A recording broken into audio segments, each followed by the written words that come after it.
Hello friends, तो आज की क्लास में हम लोग साइंस चैप्टर विद्युत धारा के पार्ट नंबर 6 यानी कि 6वां पार्ट करने जा रहे हैं, जिसमें हम लोग करेंगे 51 से लेकर 60 तक ऑब्जेक्टिव क्वेश्चन, जिसमें कुछ न्यूमेरिकल भी है और कुछ इंपॉर्टेंस क्वेश्चन भी है, वन लाइनर भी क्वेश्चन है और बनाने लायक भी है। चलिए तो फटाफट क्वेश्चन को स्टार्ट करते हैं। पहला क्वेश्चन हमारा है कि किसी प्रतिरोधक में क्षय यानी कि उपयोग हुआ यानी कि खर्च हुआ अथवा उपभोक्त ऊर्जा व्यक्त किया जाता है किस प्रतिरोधक से।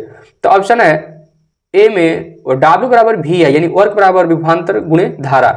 चलिए ऑप्शन बी है W बराबर भी I T, option C W बराबर भी टी, ऑप्शन डी इनमें से कोई नहीं, तो इसका सही ऑप्शन हो जाएगा ऑप्शन नंबर सी W बराबर भी टी।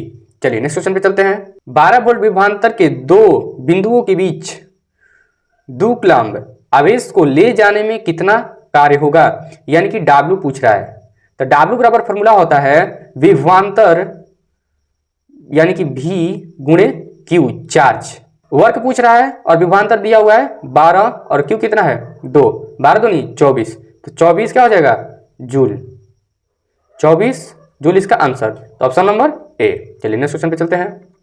6 वोल्ट बैटरी से गुजरने वाली हर एक कूलम्ब यानी कि यहाँ पर आवेश चार्ज कितना दे रखा है 1, आवेश को कितनी ऊर्जा दी जा सकती है। तो अभी बताएं कि W बराबर क्या होता है V इंटू Q, तो यहाँ पर वोल्ट 6 है और चार्ज कितना है 1, तो 6 जूल ही दी जा सकती है। चलिए तो हमारा नेक्स्ट यानी कि इसमें सही ऑप्शन कौन सा हो जाएगा ऑप्शन नंबर बी। चलिए नेक्स्ट क्वेश्चन पे चलते हैं। इलेक्ट्रॉन पर आवेश होता है हर जगह ही मिलता रहता है, क्योंकि ये अगर फिजिक्स का किसी भी अगर आपको हो सकता है कि एग्जाम पेपर में ये पहला क्वेश्चन ही आ जाए, क्योंकि बहुत ही बार पूछा जा चुका है, बहुत जगह देखने के मिलेगा। हर एक किताब ऐसा कोई भी ऑब्जेक्टिव पार्ट नहीं होगा जिसमें ये आपको ना मिले कि इलेक्ट्रॉन पर कितना आवेश होता है। तो 1.6 into 10 to the power minus 19 यानी कि 1.6 गुणे 10 के पावर माइनस 19 कूलम्ब। ये पावर जितना है माइनस में यहाँ पर एक मिस प्रिंट की वजह से माइनस नहीं दिया गया है, जहां पर इसका सही ऑप्शन कौन सा हो जाएगा ऑप्शन नंबर सी। चलिए नेक्स्ट क्वेश्चन पे चलते हैं। अगर बैटरी से केवल प्रतिरोधकों के एक समूह ही संयोजित है तो स्रोत की ऊर्जा निरंतर पूर्ण रूप से किस ऊर्जा में परिवर्तित होगा। ऑप्शन ए है प्रकाश ऊर्जा में, ऑप्शन बी तापीय ऊर्जा में, ऑप्शन सी यांत्रिक ऊर्जा में, ऑप्शन डी गतिज ऊर्जा में। तो इसका सही ऑप्शन हो जाएगा ऑप्शन नंबर बी तापीय ऊर्जा में। चलिए नेक्स्ट क्वेश्चन पे चलते हैं। धातुओं तथा मिश्र धातुओं की प्रतिरोधकता बहुत कम होती है जिसका परिसर, देखिए यहाँ पर परिसर पूछ रखा है यानी कि रेंज कितना कितना बीच में। तो ऑप्शन ए है 10 के पावर माइनस 8 ओम मीटर से 10 के पावर माइनस 6 ओम मीटर। ऑप्शन बी है 10 के पावर माइनस 2 ओम मीटर से 10 के पावर माइनस 3 ओम मीटर।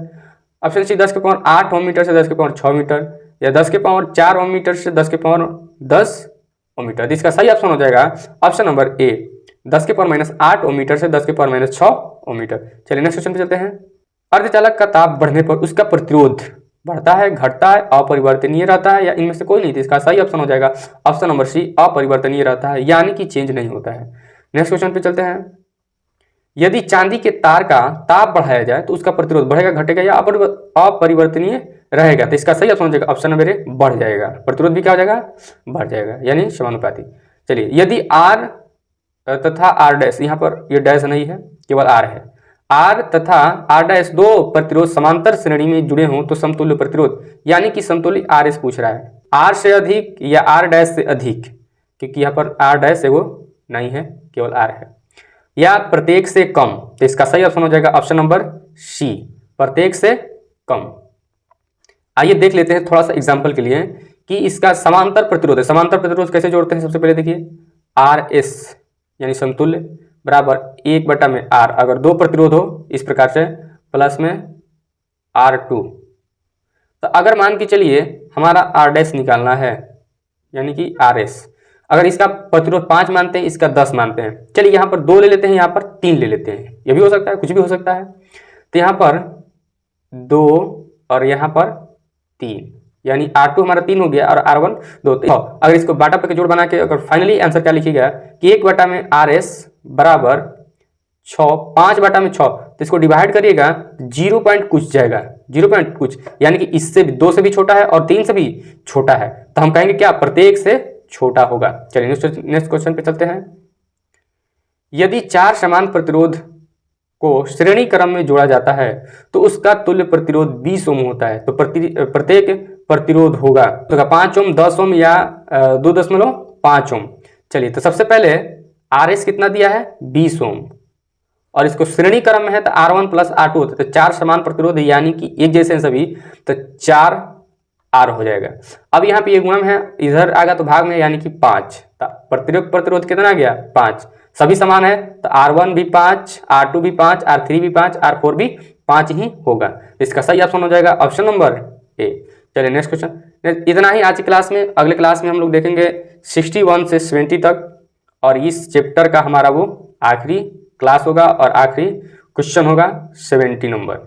तो चलिए मिलेंगे हम लोग नेक्स्ट क्लास में।